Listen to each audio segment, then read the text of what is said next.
Hi guys, welcome back to another Matchbox Garage video.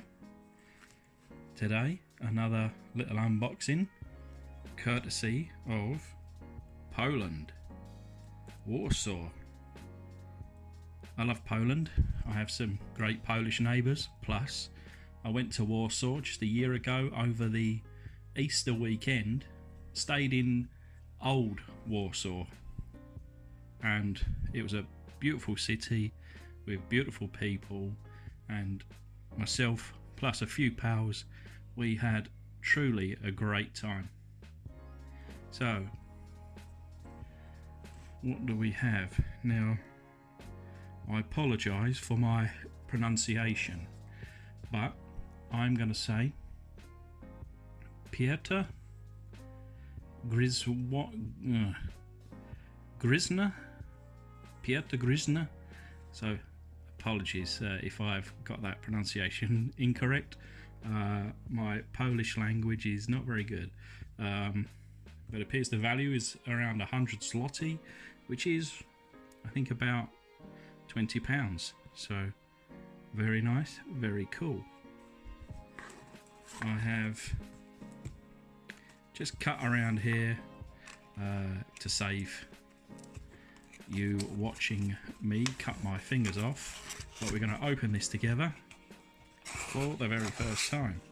So it is well packed, and I can see cars. Even more exciting for me, I can see food, and I'm looking forward to reliving some Polish food, but it also appears to be a note. So let me just check, make sure there's no kind of detail here. Oh, right. So, hi Rob, I apologise in advance if I made any mistakes in English. Peter, so I was close, I think.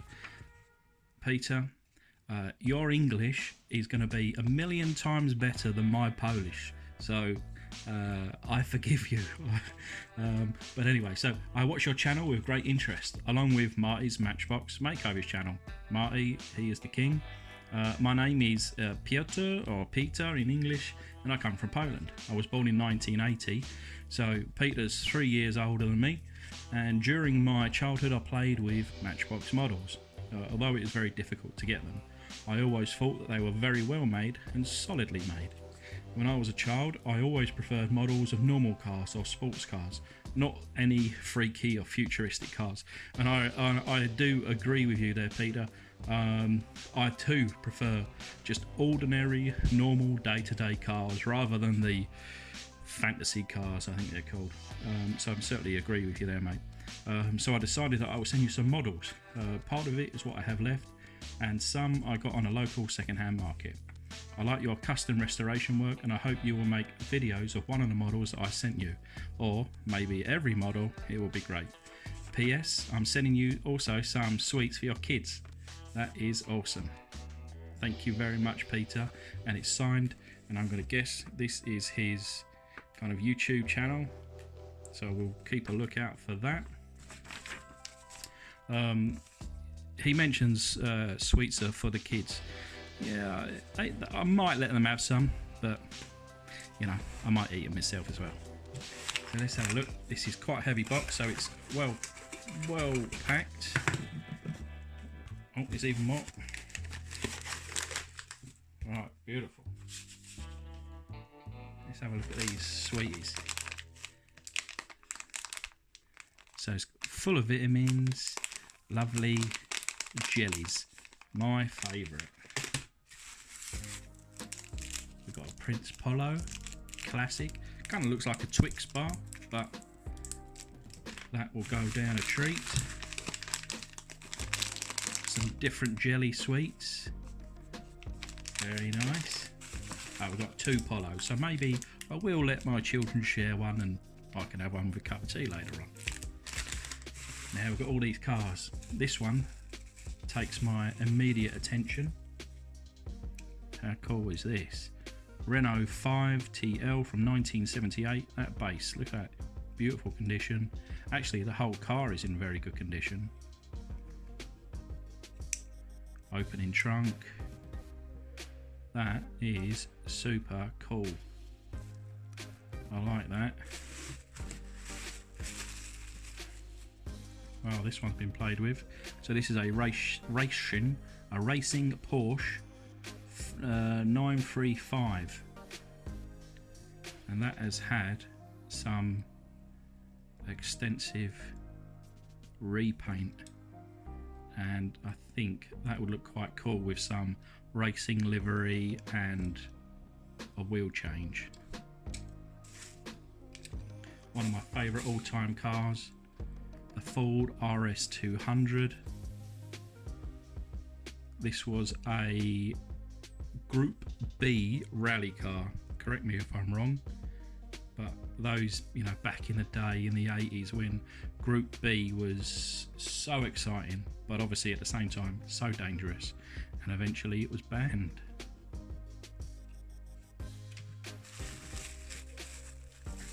Oh look, so this is a Mazda RX-7, and if you would have seen very recently, probably about maybe about 2 weeks ago now, myself and Danny from Danny's Diecast Disasters, we had a build off, and I done a drift car and I used this as a base. Very cool car, so I'm glad that I've got to replace, you know, that what I've modified with a nice clean original one, and I can put that next to it. Very cool. Mercury Sable wagon. Is that Sable wagon? Yeah. 1987. Nice opening rear trunk there. Has some child. Oh look. Even wrote police. It's a shame that it's broken at the front here. I think I might have another one of these, albeit in very poor condition, so perhaps from the two I can create, you know, one good car. But this kind of thing, this, you know, this really interests me. That is really cool. The Jaguar XJ220. So this one's from 92, so it's a much newer model, and I had one of these kind of gifted to me recently, still in the pack, so they look brand new, and it was my brother's favourite car. Well, it still is my brother's favourite car, and I gifted that to him, and it's taking pride of place in his house now. But, you know, alongside that brand new model, he was talking about kind of buying a, you know, a rough one and then doing a bit of a custom on it. So maybe. Oh, this is cool. So this is a BMW M1, and it's got all the bits and pieces, and I think I have a couple of these models already, but for whatever reason mine have always been missing this rear section here. So very cool to have that in place. So this is something that I could definitely have a look at restoring or customizing, or doing, you know, certainly doing something with. So some of your ideas on a postcard. Hey, old Rover. So this is a just known as a Sterling, and this is in the kind of paint job of, I think there was a range called My First Matchbox, and they did a few different bits. And again, I actually had one, what was it called? It was a Vauxhall Astra, or a Opel something or other. In fact, it's near me. Let me just go and grab it.